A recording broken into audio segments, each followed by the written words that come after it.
Click हो गया। चलो उस दिन हम लोग सैटरडे को क्या कर रहे थे, एसपीटीसी का आउटडोर यूनिट खोल उसमें कंप्रेसर कंडेंसर का वर्किंग को देखे थे कैसे वर्क करता है।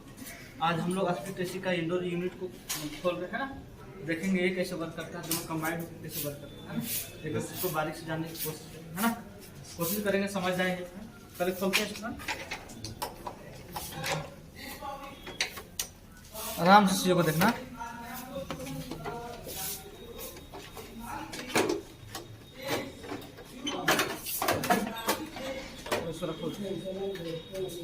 देखो इसमें फिल्टर लगा हुआ। सबसे पहले बात देखना, ये जालीनुमा जो संरचना दिख रहा है, जो स्ट्रक्चर दिख रहा है, ये फिल्टर क्या है?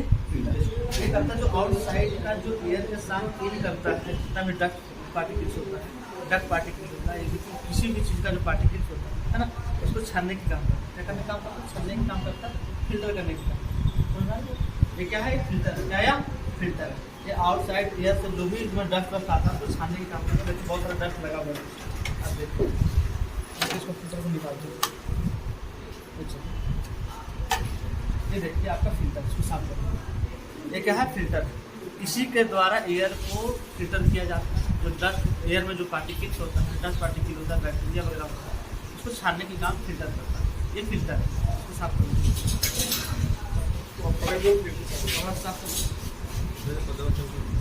नेक्स्ट फिल्टर, या कि इसमें दो फिल्टर लगा हुआ है। दोनों फिल्टर का काम है एयर में जो प्रेजेंट ऑफ मॉलिक्यूल्स ऑफ जो डस्ट है, जितनी प्रकार का डस्ट है, बैक्टीरिया है, उसको छानने का काम करता है। और फ्रेश एयर जो है आपका रूम के अंदर यूज होता है, बहुत सारा डस्ट वस्ट लगा हुआ। देखिए एक एक चीज़ को बारीकी से आप देखिए कैसे वर्क करता है ना।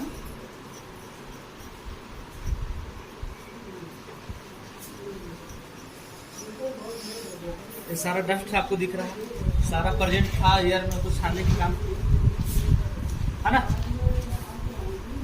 छानने को साफ करते देखते कितना फ्रेश दिखता है आपको। लो इसको साफ कर दो यार।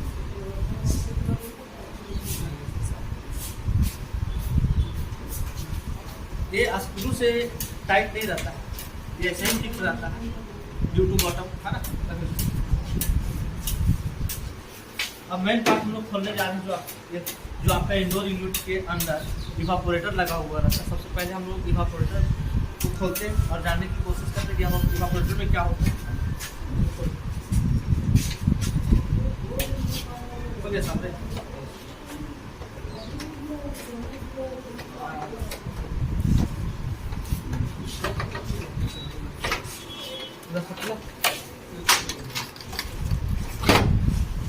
चलो रखो इसको। इधर देखो, इधर देखो, इधर।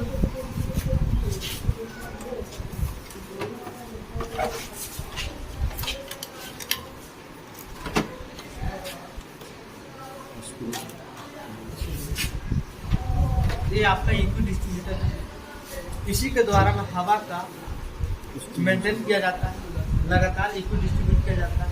हवा का फ्लो, जो हवा का डायरेक्शन है उसको चेंज करते रहता है, जिससे लगातार क्या है मेरा रूम ठंडा रहता है। सुना रहा है? ये क्या है तुम्हारा? Equi distributor. इसका काम है इक्वली रूम के अंदर हवा को डिस्ट्रीब्यूट करना। क्या काम है इसका? रूम के अंदर हवा को इक्वली डिस्ट्रीब्यूट करना। इसको क्या बोलते हैं? Equi distributor. ये क्या है? तो इक्वी डिस्ट्रीब्यूटर। और ये मोटर है, ठीक है, मोटर। इसी के सहारे जो है इक्वी डिस्ट्रीब्यूटर काम करता है। इस मोटर के सहारे काम करता है। ये जो इक्वी डिस्ट्रीब्यूटर है, ये किसके सहारे काम करता है? तो इस मोटर के सहारे काम करता है। अब हम लोग फाइनली पहुंच चुके हैं, जो हम लोग का एम्बिशन है, ये हम लोग फाइनली चले आए हैं इवापोरेटर के पास। ये जो सामने दिख रहा है जालीनुमा संरचना आपको जो दिख रहा है, पतला पतला ट्यूब जो दिख रहा है, इसी को मेनली हम लोग क्या बोलते हैं? इवापोरेटर बोलते हैं। क्या बोलते हैं इसको? इवापोरेटर। सुन रही बात? इस जो जालीनुमा संरचना आपको दिख रहा है ना, इसमें पतला पतला ये ट्यूब दिख रहा है, ऐसा है पतला पतला ट्यूब। इसी ट्यूब के अंदर कंप्रेसर से, कंडेंसर से ठंडा हुआ रेफ्रिजरेंट मतलब चिल रेफ्रिजरेंट इस ट्यूब के अंदर आता है। कहाँ आता है? ट्यूब के अंदर आता है। सारे संरचना जो तुम देख रहे हो ना, इसी को हम लोग मेनली बोलते हैं। और इसी का मेन काम, इसी का कहाँ क्या है? मेन काम। इसके अंदर क्या है? जो ट्यूब दिख रहा है, सारा जो ट्यूब दिख रहा है, पतला पतला जो ट्यूब दिख रहा है, ये सब ट्यूब दिख रहा है ना। इसके अंदर देखो 2 लेयर बना हुआ, 3 लेयर बना हुआ, दिख रहा है? 2 लेयर बना हुआ, ठीक है। ये दोनों लेयर के अंदर जो ट्यूब है ना, उस ट्यूब के अंदर क्या है तो चिल्ड रेफ्रिजरेंट। कैसा है? Chilled refrigerant. इस ट्यूब के अंदर क्या है तो चिल्ड रेफ्रिजरेंट। कैसा रेफ्रिजरेंट है? चिल्ड। उस चिल्ड रेफ्रिजरेंट से ही हम क्या करते हैं, एयर को ठंडा करते हैं। अब तुम इधर देखो, ये ब्लोवर लगा हुआ है। क्या है? ब्लोवर। इसको ब्लोवर कहते हैं, एक तरह का फैन है। एक तरह का क्या है? फैन। यही क्या करता है, रूम को हवा को इधर से सक करता है, जो भी जाली दिखाई फिल्टर दिखाई वैसे सक करता है। जितना भी उसमें डस्ट पार्टिकल होता है तो बाहर ही छान लेता है। क्या करता है? बाहर ही छान लेता है। ब्लोवर दिख रहा है, देखो कितना लंबा ब्लोवर है ना, ये फैन है। ठीक है, ये क्या करता है, हवा को सक करता है। क्या करता है? हवा को सक करता है। सक करने के बाद क्या होगा, ये हवा को सक किया, जब सक किया हवा को सक किया तो हवा ऐसे ही नहीं करेगा ना, हवा तो ऐसे ही नहीं करेगा। हवा को जैसे सक करे ऐसे सक करे तो हवा तो ऐसे ही जाएगा ना, इन होगा ऐसे हवा इन। जब हवा इन होगा तो इसके कांटेक्ट में आएगा, इसके कांटेक्ट में। जब इसके कांटेक्ट में एयर आएगा, ठीक है, अब ये क्या है, इसके अंदर क्या है तो ठंडा। कैसा है? ठंडा। कैसा है? ठंडा, एकदम बर्फ की जैसा ठंडा। जब बर्फ की जैसा ठंडा है तो इसके साथ अगर हवा को कांटेक्ट में ला देंगे, इसके संपर्क में ला देंगे तो हवा कैसे हो जाएगी? ठंडा हो जाएगी, है ना। बात समझ आ रही है ना। तो इस इवापोरेटर के अंदर, इस ट्यूब के अंदर कैसा है, चिल्ड रेफ्रिजरेंट। उस रेफ्रिजरेंट के कांटेक्ट में क्या लाते हैं, एयर को लाते हैं। इसके संपर्क में लाते हैं तो हवा के संपर्क में लाते हैं, जिससे क्या होगा, हवा अपना स्थिति चेंज कर देती है। हवा अपने स्थिति को चेंज कर देती है। गर्म हवा क्या हो जाती है? ठंडी हो जाती है। गर्म हवा क्या हो जाती है? ठंडी हो जाती है। इसीलिए बोलते हैं एयर कंडीशन। क्या बोलते हैं? हवा की स्थिति को चेंज कर, हवा की स्थिति को चेंज कर। चेंज करके ये सिस्टम, एक सिस्टम के द्वारा, कैसे एक सिस्टम के द्वारा। तो मेनली इस इवापोरेटर के द्वारा क्या करते हैं, हम हवा को इन करवाते हैं। क्या करवाते हैं? हवा को। इसके बाहर हवा कैसा है? गर्म है, लेकिन जैसे ही इससे इन करेगा हवा क्या होगा? ठंडी। अपना जो स्थिति उसको चेंज कर देगी, मतलब गर्म से क्या होगी? ठंडी। अब होता क्या है, जो सम ऑफ मॉलिक्यूल्स ऑफ वाटर जो तुम लोग आता है सब कहाँ से आता है, सब दिखाते हैं। ये तो इवापोरेटर है ना, ये तो इवापोरेटर। ये कैसा है? ठंडा था, क्या ठंडा। लेकिन जो आपका एटमॉस्फेरिक एयर है उसमें क्या है, उसमें क्या है, present of molecules of water. उस हवा में क्या है आपका, मतलब लगातार हवा क्या हो रहा है, वेपोराइज हो रहा है। तो हवा ये मॉलिक्यूल्स ऑफ वाटर क्या इस हवा में, तो उस हवा में जो present of molecules of water है, जब उसके कांटेक्ट में आएगा, पहले गर्म था तो वेपर बना हुआ, लेकिन जैसे ठंडा होगा कंडेंस, तो क्या का अपना फेज को चेंज करेगा, वेपर से लिक्विड फॉर्म में आता है। समझा रहे हैं? तो वही हवा है जो वेपर से लिक्विड फॉर्म में बनता है, ये इवापोरेटर के जैसे कांटेक्ट में आता है। तो जो present of molecules of water जो है वो क्या होगा, अपना फेज को चेंज करेगा, वेपर से लिक्विड। जब वेपर से लिक्विड में कन्वर्ट होता है, देखो यहाँ पूरी तरह से पाइप है, ये पूरी तरह से पाइप है ना, पूरी तरह से पाइप। तो पानी भी जो भी गिरता है तो इसी में गिरता है। तो इसीलिए हम क्या करते हैं, इसको हल्का सा कर्व कर देते हैं, और इसी के कांटेक्ट में जब बाहर आउटसाइड एयर जो कांटेक्ट में आता है तो वेपर से किस फॉर्म में कन्वर्ट होता है, लिक्विड। तो वही लिक्विड को क्या करते हैं हम करते हैं, पूरी तरह से पाइप किया, कहीं से कोई लीकेज नहीं, समझ रहा है ना। तो ये क्या होगा, हल्का सा कर्व करके क्या करते हैं, पानी को एक जगह स्टोर करते हैं, उसको बाहर निकालते हैं, पानी को स्टोर करके क्या करते हैं, बाहर निकालते हैं।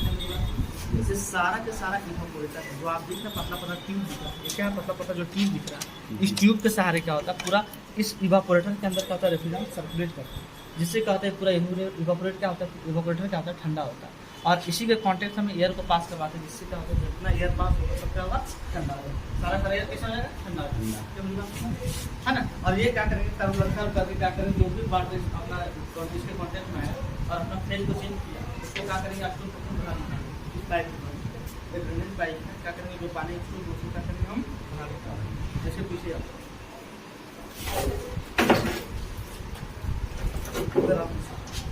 देखते हैं, आप उनको दिख रहा है दो पाइप दिख रहा है ना, दो पाइप दिख रहा है, एक आपका ये पतली वाली पाइप जो है ना वो डिस्चार्ज लाइन है, कौन सा लाइन है, डिस्चार्ज लाइन। जबकि जो मोटा वाला पाइप जो दिख रहा है ये सक्शन लाइन है, कौन सा लाइन है, ये सक्शन लाइन, मतलब इवापोरेटर के अंदर जो आपका लो प्रेशर वेपर रेफ्रिजरेंट जो बना है, वेपर रेफ्रिजरेंट बना है, उसको क्या करेगा, सक करेगा, क्या करेगा, सक करेगा, सक करके कहाँ ले जाएगा, तो कंप्रेसर में, क्या करेगा, कंप्रेसर। और कंप्रेसर क्या करेगा, उसको प्रेशर टेम्परेचर को बढ़ा देगा, मतलब कंप्रेस कर देगा, जिससे क्या होगा, आपका प्योर वेपर में कन्वर्ट होगा। जब प्योर वेपर में कन्वर्ट होगा, हाई प्रेशर हाई टेम्परेचर के साथ प्योर वेपर बन जाएगा, तो ये कहाँ भेजेगा, कंडेंसर में भेजेगा। कंडेंसर क्या करेगा, हाई प्रेशर और हाई टेम्परेचर जो आपका वेपर रेफ्रिजरेंट था उसको लिक्विड में कन्वर्ट कर देगा, कंडेंस कर दिया, ठंडा कर दिया, तो लिक्विड फॉर्म है। तो वही लिक्विड फॉर्म क्या करेगा, ये लिक्विड फॉर्म जो ये लिक्विड फॉर्म में आया था उसी को क्या करेगा, ये उसी को क्या करेगा, ये क्या करेगा, आपको डिस्चार्ज करेगा। डिस्चार्ज करेगा कहाँ भेजेगा, एक्सपेंशन वाल्व भेजेगा। एक्सपेंशन वाल्व क्या करेगा, जो सम ऑफ प्रेशर बचा हुआ था उसको भी ड्रॉप कर, क्या करेगा, उसको भी ड्रॉप करेगा। और जितनी अमाउंट ऑफ रेफ्रिजरेंट आपको इवापोरेटर को चाहिए था, इस इवापोरेटर को चाहिए, इस इवापोरेटर को जितनी अमाउंट ऑफ ये रेफ्रिजरेंट इतना नहीं कि और पूरी डाल देंगे, ऐसा भी नहीं करना। जितनी जरूरत है उतनी देंगे, है ना, उतनी देंगे, ताकि हमारा क्या होगा, मैक्सिमम देर तक रहेगा, तो मैक्सिमम हमारा एयर ठंडा होगा, समझा रहेगा। तो जितनी अमाउंट ऑफ रेफ्रिजरेंट आपका ये इवापोरेटर को चाहिए उतनी अमाउंट ऑफ रेफ्रिजरेंट कौन देगा, एक्सपेंशन। और इसीलिए कहते हैं अगर ज़्यादा दे देंगे तो क्या पता चला इधर से आए, इधर से निकल गया, आप ठंडा भी नहीं कर पाएगा। इसलिए अगर जितना देर तक रेफ्रिजरेंट इसके पास रुकेगा ना, उतना ही ज़्यादा ठंडा करेगा। गर्म होगा, वेपोराइज होगा, तो फिर कहाँ चला जाएगा, कंप्रेसर में चला जाएगा, है ना। तो ये वेपोराइज होने के लिए भी तो रोकना पड़ेगा ना इसको, ताकि ठंडा भी हो और वेपर भी हो, ठंडा भी हो और वेपर भी हो, ठीक है। एकदम पूरी तरह से कंबाइन किया हुआ, देखो एकदम यहाँ से अंदर से लेकर के देखो, कहीं से तुम्हें छोड़ा हुआ है, देख रहे हो।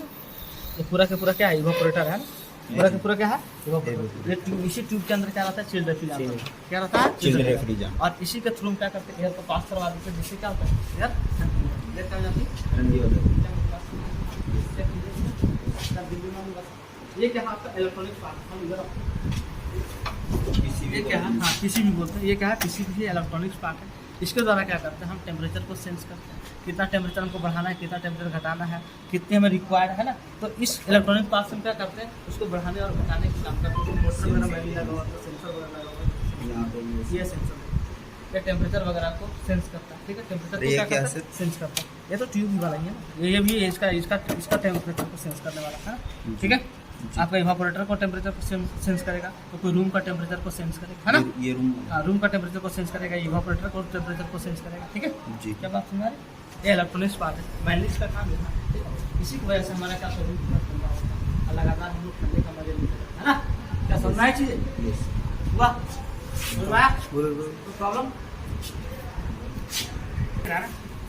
ये जो मोटा वाला पाइप है, इस सक्शन डायरेक्ट, ये मतलब इवापोरेटर से कहाँ जाएगा, कंप्रेसर में, कहाँ जाएगा, कंप्रेसर। कंप्रेसर इसको सक करेगा, इसको खींचेगा, क्या करेगा, जो आपको लो प्रेशर ऊपर रखते हैं इसको खींचेगा, क्या करेगा, कहाँ जाएगा, कंप्रेसर में जाएगा, और कंप्रेसर में जाकर कंप्रेस कर देगा, ऐसा दबा देगा कि टेम्परेचर क्या होगा, दोनों बढ़ जाएगा, इससे प्योर वेपर में कन्वर्ट। और इस प्योर वेपर को कहाँ ले जाएगा, तो कंडेंसर कंडेंसर को कंडेंस कर देगा, कर देगा हाई प्रेशर और हाई टेम्परेचर वेपर रेफ्रिजरेंट को किसमें कन्वर्ट कर देगा, low pressure low temperature liquid refrigerant में कन्वर्ट कर देगा। कौन कर देगा, तो आपका कंडेंसर। कंडेंसर के बाद कहाँ भेजेगा, एक्सपेंशन वाल्व में, कहाँ भेजेगा, हाँ ये आपका कंप्रेसर का सक्सेस है, ठीक है। और ये आपका, और ये आपका क्या होगा, डिस्चार्ज लाइन, किसका डिस्चार्ज लाइन होगा, आपका ये कंडेंसर का डिस्चार्ज लाइन। उसी के थ्रू ठंडा रेफ्रिजरेंट इसी छुड़ा रहा है, ठंडा रेफ्रिजरेंट इसी छुड़ा रहा है। और देखो साइड से क्या करते हैं, इसको इंसुलेट करते हैं, क्या करते हैं, इसको इंसुलेट इसलिए करते हैं कि हमको इसके थ्रू क्या कर रहे हैं, आपका चिल्ड रेफ्रिजरेंट को पास करवा रहे हैं। अगर ये एयर के कॉन्टैक्ट में आ जाए, टेम्परेचर के कॉन्टैक्ट में आ जाए, सन के कॉन्टैक्ट में आ जाए, ये हीट हो जाएगा, इसको हीट करते हैं, इससे अंदर का जो रेफ्रिजरेंट है वो भी हीट हो जाएगा, तो क्या होगा, पेपर बन जाएगा, जिससे तुम्हारा जो लीड है तो रूम को ठंडा करेगा। इसलिए इसको क्या करते हैं, इंसुलेट कर देते हैं, ताकि बाहर का जो एटमॉस्फेयर ये है, एटमॉस्फेरिक टेम्परेचर है, उस पर कोई इफेक्ट ना पड़े। अब जो तो सक्सेस तो ये सर चलो तुम लोग